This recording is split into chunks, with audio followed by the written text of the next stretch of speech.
ठीक है ना।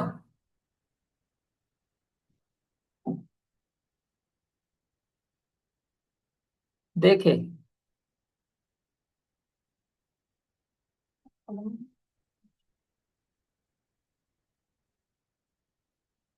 ठीक है। आज का जो टॉपिक है वो है फिजिकल एग्जामिनेशन को लेके।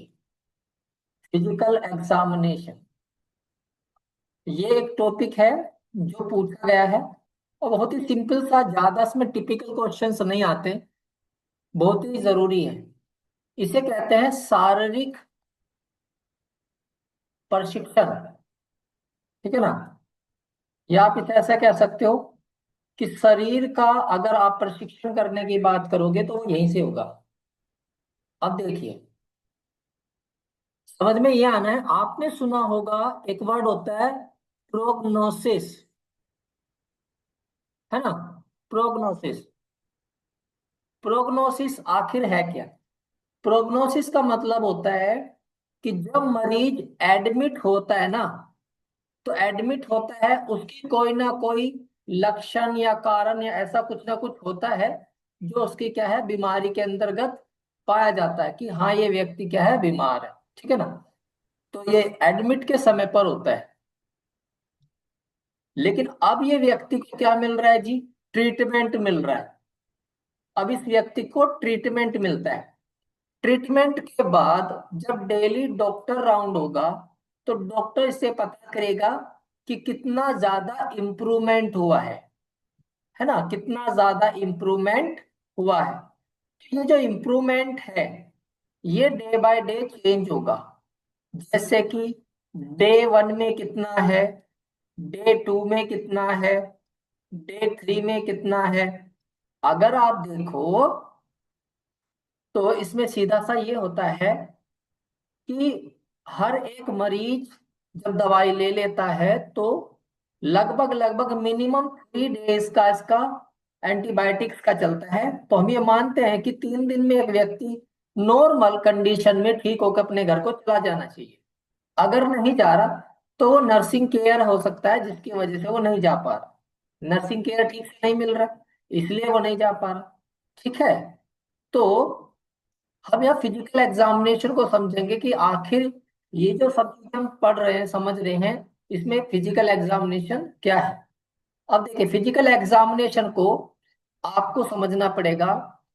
और फिजिकल एग्जामिनेशन में पहली चीज जो जरूरी होती है वो होता है हमारा जर्नल एग्जामिनेशन, है ना। General examination. अब ये जर्नल एग्जामिनेशन होता क्या है?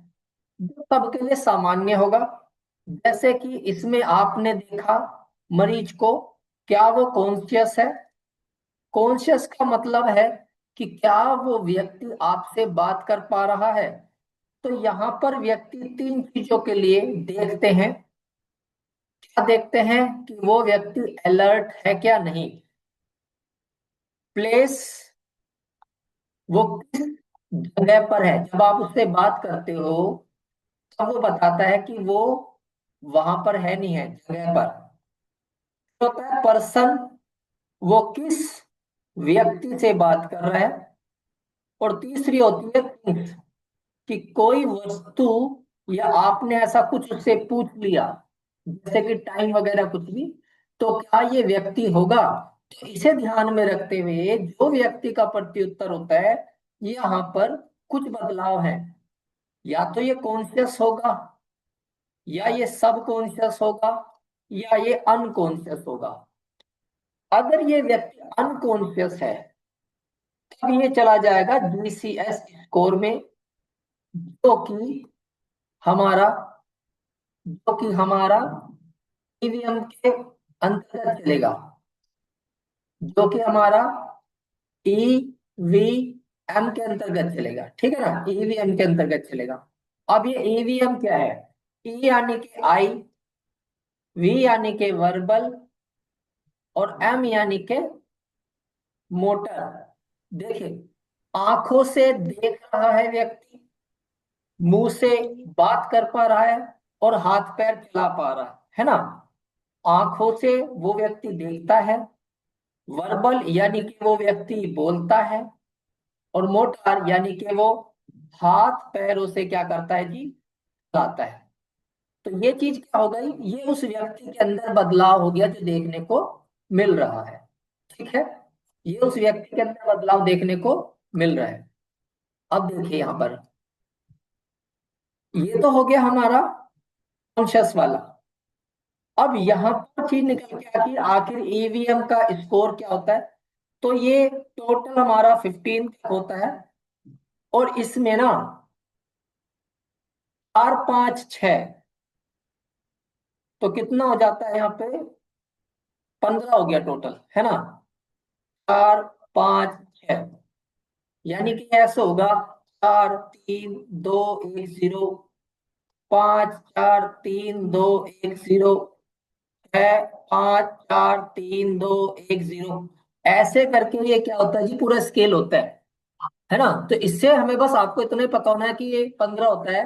और अगर हम इसे 8 से 15 के बारे में बात करेंगे, तो ये बिल्कुल नॉर्मल हो जाता है। अगर हम इसे 3 से 8 के बीच में रख लेते हैं, पहली चीज आप ये नॉर्मल करके देखो कि सबसे ज्यादा क्या है। सबसे कम तो यही होगा ना भाई, 3। सबसे कम तो तीनों में 3 ही होगा। तो 0 से अगर आप 3 पे चले जाओगे, तो ये व्यक्ति तो बिल्कुल ही 0 हो गया। फिर सबसे ऊपर कितना होगा, सबसे ऊपर हो जाएगा 2 और 2 4, फिर ये 4 हो जाएगा, और मैक्सिमम कितना चला जाएगा, 3 और 2 और 2 6 चला जाएगा, 6। तो हम इसे ऐसे कह सकते हैं कि 0 से 5, 6 से हमारा 8, ठीक है, और 9 से लेके 15, हम इसे ऐसा कह सकते हैं, ये कॉन्शियस, ये सबकॉन्शियस, ये अनकॉन्शियस। यानी कि कैसे एक व्यक्ति की आंखें वो देख पा रहा है, जब आप चल के जा रहे हो व्यक्ति के पास, वो कैसे इन चीजों में बदलाव करता है, तो वो हम जीसस स्कोर से देख सकते हैं। टोटल 15 होता है, मैंने आप बताया टोटल 15 होता है। ठीक है, टोटल ये क्या होता है जी, 15 होता है। अब देखिए, पहली चीज हो या कॉन्शियसनेस, है ना, जिसमें अलर्ट देख लिया, प्लेस पर्सन थिंग्स के ऊपर देख लिया। दूसरा होता है हमारा गेस्चर्स, पोस्चर्स। हम कैसे पता करेंगे कोई व्यक्ति कैसा है, हम उससे कहेंगे थोड़ा सा दौड़ो, या थोड़ा सा वॉक करो, पहनावे को देखेंगे, उससे हमें पता चलेगा। इससे हमें पता चलेगा कि हमारे व्यक्ति का जो बॉडी बिल्डअप है वो कैसा है। ठीक है? क्या वो थिन है, क्या वो थोड़ा हेल्दी है, ऐसा हो सकता है। क्या वो ओवरवेट है। मतलब आप इंसान की बॉडी बिल्डअप को थोड़ा जांच सकते हो। तो इससे पता चल जाएगा, गेस्चर्स और पोस्चर्स के नाम से पता चल जाएगा। ठीक है, तीसरी चीज इसके अंतर्गत आती है जो आपको समझना है, वो होता है एंथ्रोपोमेट्रिक। ठीक है, एंथ्रोपोमेट्रिक में दो होते हैं, एक होता है वेट, एक होता है हाइट। ठीक है, वेट और हाइट। अब देखिए, वेट हमेशा नापा जाता है किलोग्राम में, हाइट हमेशा नापी जाती है मीटर स्क्वायर में। और भी है, बट आप इसे मीटर स्क्वायर में मान के चलो। इन दोनों का मतलब कि अगर कोई व्यक्ति बड़ा है या छोटा है, और व्यक्ति प्रोटीन, एनर्जी से संबंधित अगर कोई चीज नहीं ले रहा, प्रोटीन और एनर्जी, एनर्जी किससे आती है, दो चीजों से आती है, नंबर 1, नंबर 2, एक फैट से एनर्जी आती है, दूसरा कार्बोहाइड्रेट से। ये हमने पहले न्यूट्रिशन की क्लास में बता दिया। तो फैट और कार्बोहाइड्रेट और प्रोटीन, प्रोटीन कहाँ से आ रही थी, प्रोटीन आ रही थी हमारी अंडे से, यानी कि एल्बुमिन से, है ना। तो अगर ये तीन चीज आप नहीं ले रहे हो, तो कहीं ना कहीं एंथ्रोपोमेट्रिकली चेंज होंगे। तो कोई बच्चा भी हो सकता है, तो इसीलिए हम निकालते हैं बीएमआई। और बीएमआई एक ऐसा कुछ है कि अगर मान के चलो कोई व्यक्ति पतला है, तो 18 से कम आएगा, 18 से 21 तक भी आ गया तो नॉर्मल है, फिर 21 से आप इसे 23 तक भी ले गए, तो आप इसे मान के चलते हो कि ये थोड़ा सा वेट होने लगा इसके अंदर इंक्रीज, और अगर इसे आप 23 से ज्यादा करोगे तो फिर ये ओवर वेट चला जाता है ना। तो ये क्या हमारा बीएमआई है। और अगर आप बीएमआई की बात करोगे तो बीएमआई का मैंने एक बार आपको बताया था कि वेट होता है, और वेट हमारा किस चीज में चलता है।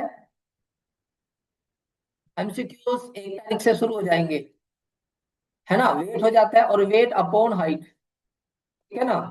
वेट अपॉन हाइट, और हाइट, वेट हमेशा किलोग्राम में होगा और हाइट हमेशा मीटर के स्क्वायर में होगा, ठीक है।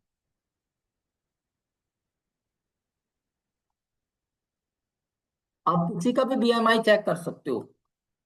बीएमआई निकाला, आपको पता चल जाएगा कि पेशेंट का बॉडी बिल्डअप कैसा है, ठीक है। किसी व्यक्ति का 60 किलो है, और मान के चलते हैं कि 2 मीटर स्क्वायर करके आया, है ना। तो चलो थोड़ा सा इसे बदल देते हैं, इसे ऐसे कर देते हैं कि 60 किलो तो वजन आया, और 2 मीटर आया, ठीक है। ऐसे मान के चलते हैं, नॉर्मल सी मान लेते हैं। तो आप फॉर्मूला तुरंत लगाओगे, फॉर्मूला है किलोग्राम पर मीटर का स्क्वायर, 60 केजी, 2 गुना 2, 8/4, और 15 × 4 = 60। इसका मतलब है दो कम है, गलत है, क्योंकि 15 15 है ना। 15 तो देखो यहाँ पे 18 से कम हो गया ना, तो ये तो पतला व्यक्ति हो गया। इसका मतलब अगर आपको कोई दिखता है कि कोई व्यक्ति पतला है, तो भाई आप कह सकते हो कि यार इसका बीएमआई जो होगा ना वो बिल्कुल ठीक नहीं होने वाला है। तो ऐसे में ना हम लोग क्या कर सकते हैं, हम इसमें ऐसे ये कह सकते हैं कि हाँ, इस व्यक्ति का जो बीएमआई है वो ठीक नहीं है, ठीक है। एंथ्रोपोमेट्रिकली आपको पता होना है कि आखिर एंथ्रोपोमेट्रिक से बेनिफिट क्या है, ठीक है जी। तो एंथ्रोपोमेट्रिक भी हो गया। पिछली क्लास में हमने क्या देखा, अभी इससे पहली क्लास में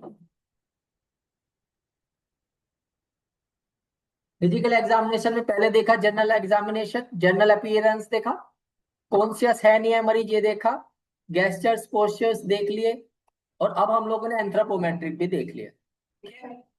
आगे की ओर बढ़ते हैं। अब हम एक और चीज देखेंगे, अब हम एक और चीज देखेंगे, वो है हमारा वाइटल साइन, ठीक है। वो हमारा वाइटल साइन। और वाइटल साइन में देखो नंबर 1, SpO2 जो होता है, ये होता है सेचुरेशन, यानी कि परसेंटेज में देखते हो ना, saturation of peripheral oxygen, peripheral oxygen saturation, कैसे भी आप इसे समझ लो। SpO2 होता है 95 से 100% होना चाहिए।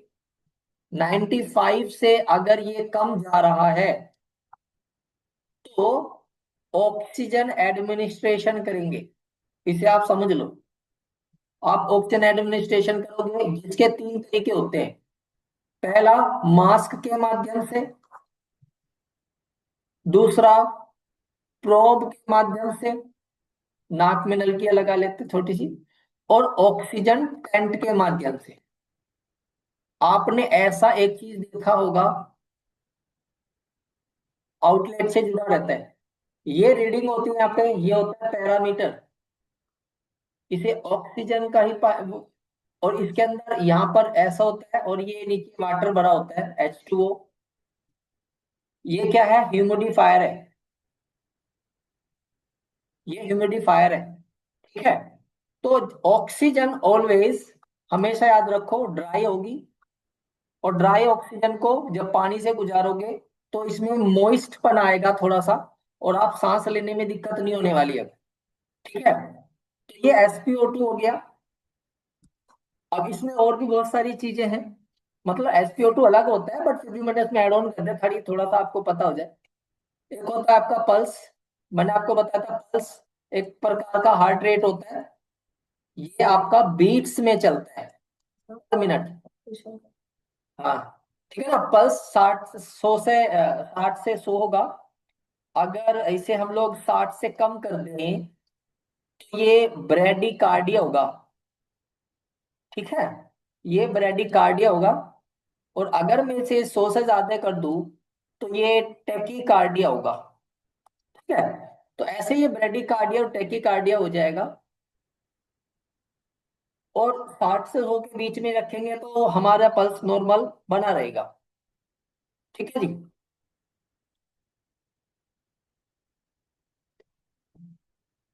अब इसमें एक और चीज है।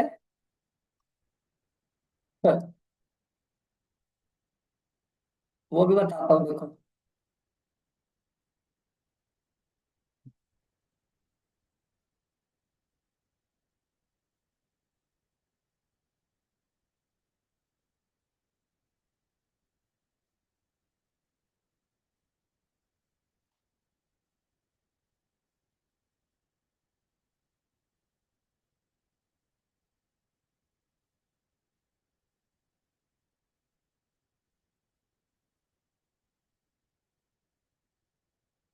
देखो,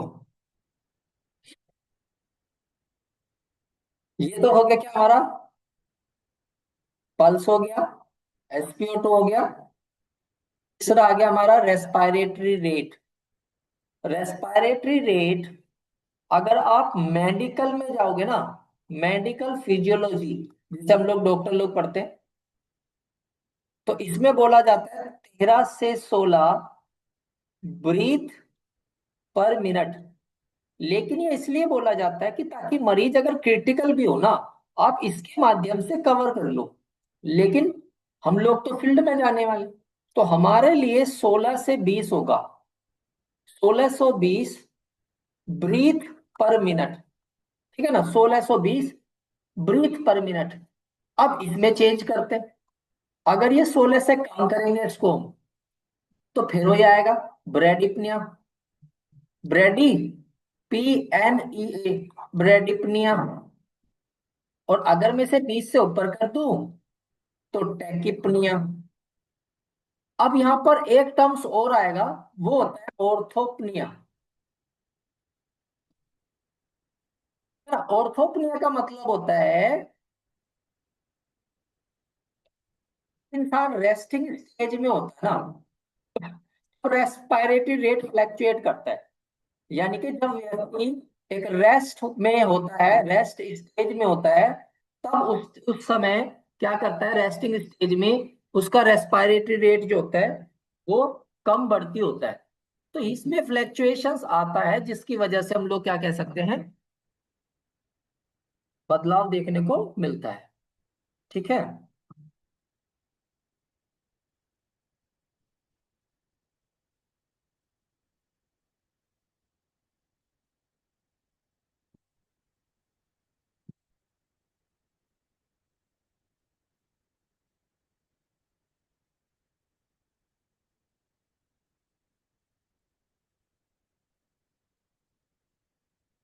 अब इसमें कुछ चीजें आपको ना समझनी पड़ेंगी, मैं आपको एक थोड़ा सा बता देता हूँ। क्योंकि रेस्पिरेटरी रेट की आप बात कर रहे हो, तो मैं देखो आपको एक चीज समझाता हूँ। देखो, आपने सुना होगा डिस्निया के बारे में।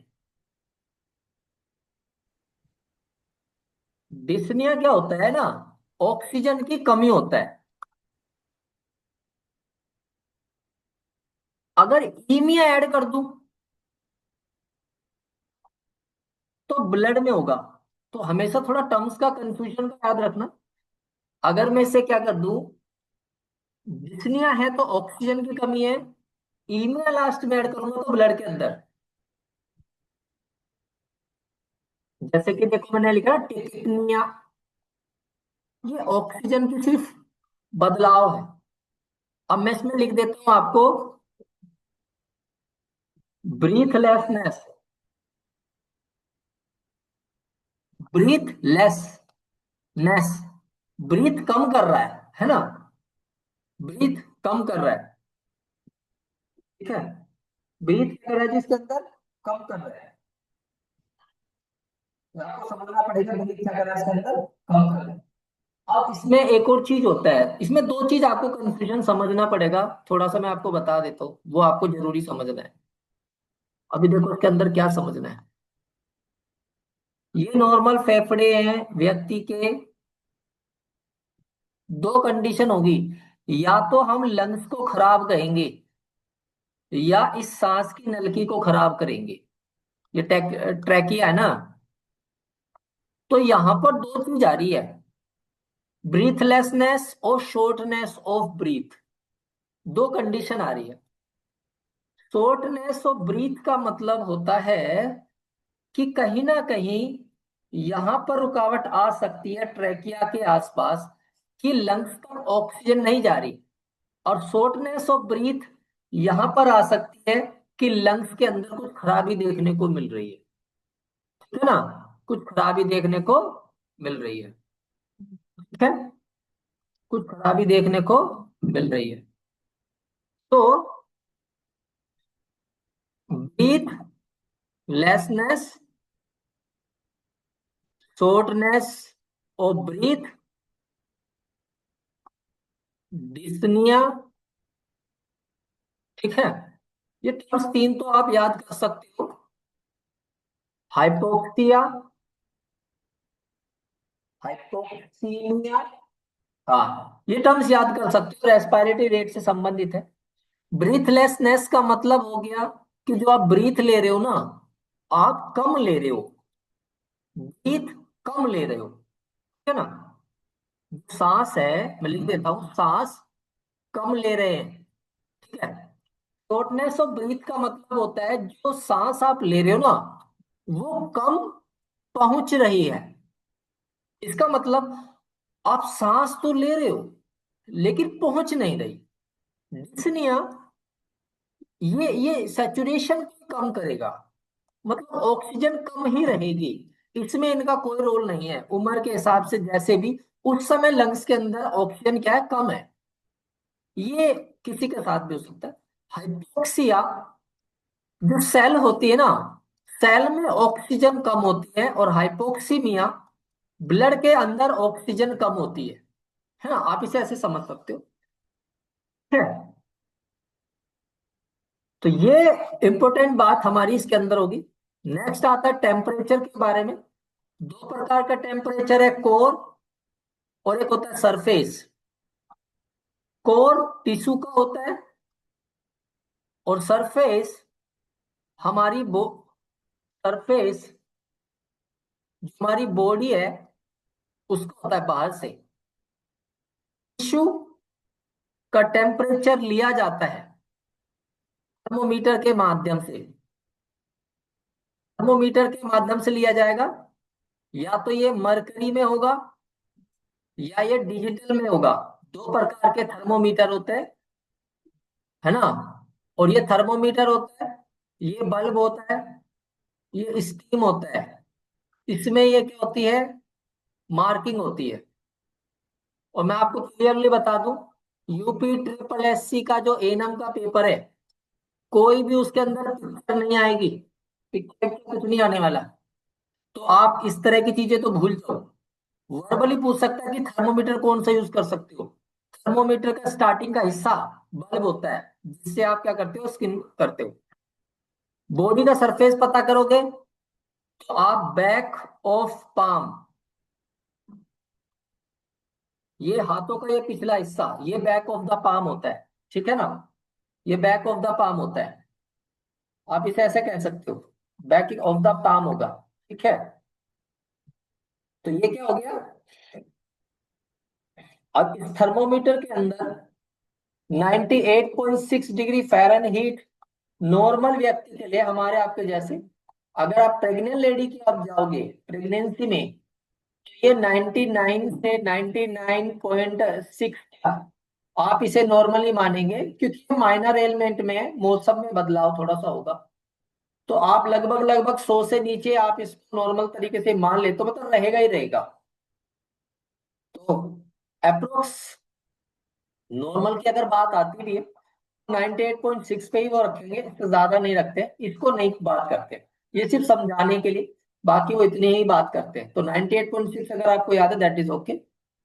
अगर मैं इसे ऊपर बढ़ा दूं, तो फीवर का दूसरा नाम होता है पायरेक्सिया। ठीक है। और पायरेक्सिया में माइल्ड होता है, मॉडरेट होता है, और एक होता है हाइपरथर्मिया। ठीक है, तो माइल्ड कितना हो गया? अब देखो इस चीज को भी समझ लो। माइल्ड होता है 99 से लेके 100 तक, स्टार्टिंग फेज। मॉडरेट होगा 101 से 103 तक। और भाई साहब 103 से ऊपर जाओगे तो फिर आपका हाइपरथर्मिया पहुंच जाएगा। यानी कि 105 तक जो मरीज पहुंच रहे, 104 105, वो हाइपरथर्मिया में होते हैं, यानी कि गर्माहट चढ़ जाती है पूरे शरीर में। तो ये भी आपको पता होना थोड़ा सा। अब लास्ट आता है आपका ब्लड प्रेशर। ऊपर वाला होता है जिसे बोलते हैं ऊपर वाला।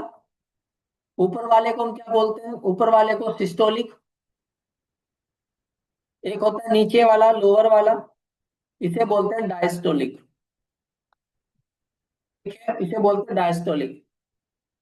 Total 120/90 of H mercury, millimetre of mercury, ये नॉर्मल होता है जी एडल्ट के अंदर।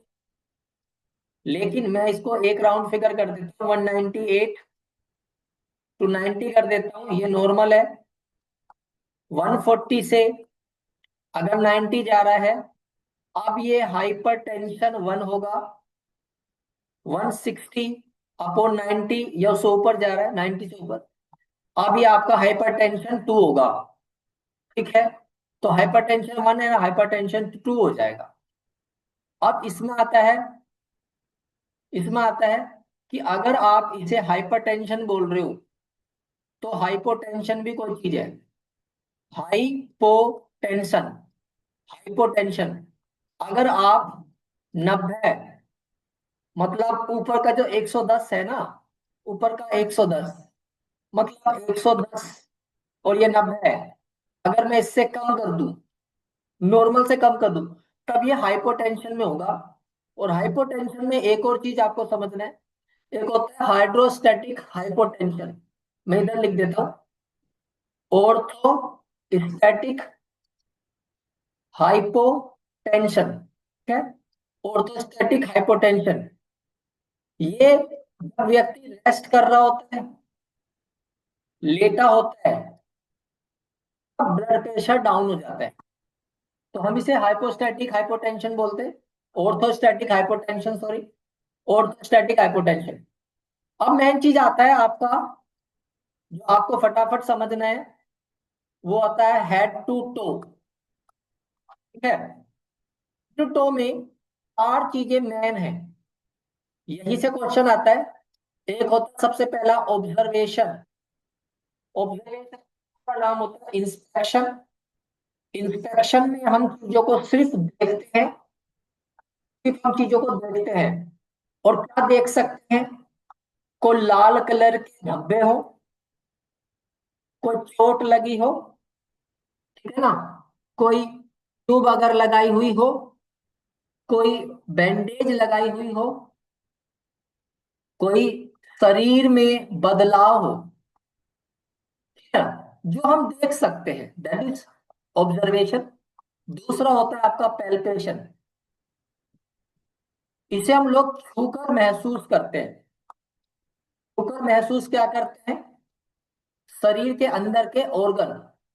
ठीक है, छूकर महसूस, एक छूकर महसूस होता है जब आप सुपरफिशियली करते हो, जब आप सुपरफिशियल टच करते हो, ठीक है ना, या पैल्पेट करते हो। सुपरफिशियल पैल्पेशन करोगे, थोड़ा सा डिप्रेस करोगे, एक होगा आपका डीप पैल्पेशन। डीप पैल्पेशन जब करते हो, जब ऑर्गन जो होते हैं ना बहुत ज्यादा डीप होता है, तो आप पैल्पेट कर लेते हो। तीसरा होता है आपका ऑस्कल्टेशन। ठीक है ना, ऑस्कल्टेशन का मतलब होता है साउंड को सुनना। ठीक है, ऑस्कल्टेशन किससे सुनते हो आप? स्टेथोस्कोप से। स्टेथोस्कोप से सुनोगे, बच्चे की सुननी हो तो स्टेथोस्कोप से सुनोगे। ठीक है, चीज की साउंड सुनते हैं, कौन कौन सी साउंड सुनते हैं? Number 1, S1 S2, heart sound सुनते हो आप। ठीक है, नंबर 2, रेस्पिरेटरी रेट की साउंड सुनते हो।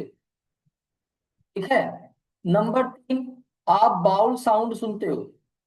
पेट के अंदर, पेट पे अम्बलाइकस के आसपास। रेस्पिरेटरी रेट, कमर से, बैक से। रेस्पिरेटरी रेट सुनते हो? देखो मैं इधर लिख देता हूँ। ये आपका S1 S2 होगा, ये फ्रंट से होगा, आप इसे सुनेंगे। रेस्पिरेटरी रेट, ये बैक से हम लोग सुनते हैं। और bowel sound, bowel sound near umbilicus, stethoscope से सुनोगे, ठीक है? ऐसा हो गया। और नंबर 4 नंबर पे भाई, 1 2 3 और नंबर 4, 4 होता है आपका परकसन। परकसन का मतलब होता है इनडायरेक्टली। अब देखिए, परकसन का मतलब होता है कि आप फोर्स लगा रहे हो, फोर्स लगा रहे हो, ठीक है? और ये फोर्स क्या कर रहा है, ये डायरेक्ट होगी और इनडायरेक्ट होगी। देखिए, डायरेक्ट का मतलब है आप अपने हाथ को क्या करोगे, मरीज के पेट पर मारोगे ना, तो तुरंत क्या पता चलता है, पानी, पेट में पानी भर जाता है ना, एसाइटिस का केस होता है। दूसरा इनडायरेक्ट, जो नॉन डोमिनेंट है, जैसे कि अगर मैं सीधे हाथ से काम करता हूं, तो मरीज के पेट पे उल्टे हाथ की मिडिल फिंगर के ऊपर सीधे हाथ की डोमिनेंट हैंड की फिंगर से मारूंगा, तो इनडायरेक्ट हो गया। तो फिंगर जो होती है मिडिल, ठीक है ना, दूसरे हाथ की मिडिल फिंगर के ऊपर फोर्स करेंगे, मारेंगे, ठीक है? मारेंगे तो हम तुरंत क्या करते हैं, ऐसे ये मिडिल फिंगर है, ये भी दूसरे हाथ की मिडिल है, मिडिल फिंगर पे मिडिल फिंगर को मारेंगे। ये क्या है हमारा, परकसन है। परकसन से क्या पता चल जाएगा पेट के अंदर पानी है कि नहीं? सबसे पहले देखते हैं डॉक्टर को लेटा के, वो पेट पे हाथ पड़ता है, हाथ से हाथ मारता है पेट पे, पता करता है पानी भर रहा है कि नहीं भर रहा है। अब जरूरी ये है, अगर मान के चलो, दो चीज बहुत जरूरी है जो आपको समझ में आना है सबको। नंबर एक, अगर आप थोरेसिक की बात करोगे, यानी कि चेस्ट की, तो पैटर्न होगा सेम, पैटर्न होगा सेम, 1 2 3 4। लेकिन अगर आप एब्डोमेन की बात करोगे, तो पैटर्न में बदलाव है। यहां पर नंबर 1 होगा ऑब्जर्वेशन या इंस्पेक्शन, नंबर 2 होगा ओस्कल्टेशन, यहां पर नंबर 2 पे ओस्कल्टेशन होगा, नंबर 3 पे आप पैल्पेशन रख लो, और नंबर 4 पर परकशन। दोबारा समझ लो, ऑब्जर्वेशन आंखों के द्वारा होता है ना? मैं यहाँ लिख देता हूँ, मैं यहाँ पे फटाफट फटाफट लिख देता हूँ किस चीज के माध्यम से आप क्या करोगे, थोड़ा सा आपको भी याद रहेगा। बहुत बार दिमाग से निकल जाता है, निकल जाता है। देखिए, इंस्पेक्शन आंखों से देखते हैं, है ना, आंखों से देखेंगे, राइट? बहुत बार पूछते हैं। ऑस्कल्टेशन सुनेंगे, सुनना है, स्टेथोस्कोप से, स्टेथोस्कोप से सुनेंगे, ठीक है? पैल्पेशन हाथों से छुएंगे, ठीक है? परकसन, ये उंगली से उंगली पर मारेंगे, ठीक है? मैंने अभी जैसे मैंने आपको बताया, एक फिंगर से दूसरे फिंगर पर। तो थोड़ा सा यहाँ पे कंफ्यूजन सा ना, थोड़ा हमारा ठीक हो पा रहा है कि हाँ, इस तरह से भी क्वेश्चन पूछ सकते हैं गवर्नमेंट, है ना? तो ये भी आपको पता होना है, ठीक है? अब देखिए, अब यही पैटर्न आपको हेड टू टो में करना है, यही पैटर्न हेड टू टो में करना है। चाहे स्काल्प की आप बात करो, चाहे नेक की बात करो, चाहे चेस्ट की, चाहे एब्डोमेन की, चाहे हाथ पैर की, हैंड की बात करो, लेग की बात करो, बैक की बात करो, कोई भी आप बात करो, हेड टू टो सब में ऐसे होगा। प्लस एक चीज है, रिफ्लेक्शन, है ना? रिफ्लेक्शन ऐड ऑन कर रहा हूं। रिफ्लेक्शन जो होते हैं बहुत सारे होते हैं, लेकिन रिफ्लेक्शन हमारे नर्वस सिस्टम से जुड़े होते हैं, यानी कि हमारी बॉडी रिएक्ट करती है, ठीक है ना? हमारी बॉडी रिएक्ट करती है, ठीक है ना? इतना ही करना है। सारे ही पैटर्न है, ऑब्जर्वेशन, इंस्पेक्शन, पैल्पेशन, ऑस्कल्टेशन और परकशन, यही चारों आपको पढ़ने हैं। और इन्हीं तरह से, और ये वीडियो दोबारा से एक बार आप लोग देख लेंगे तो आपको चीजें पता चल जाएंगी। और इसमें इतना ही पूछा जाता है, इतना ही आपको याद पढ़ना है। इसी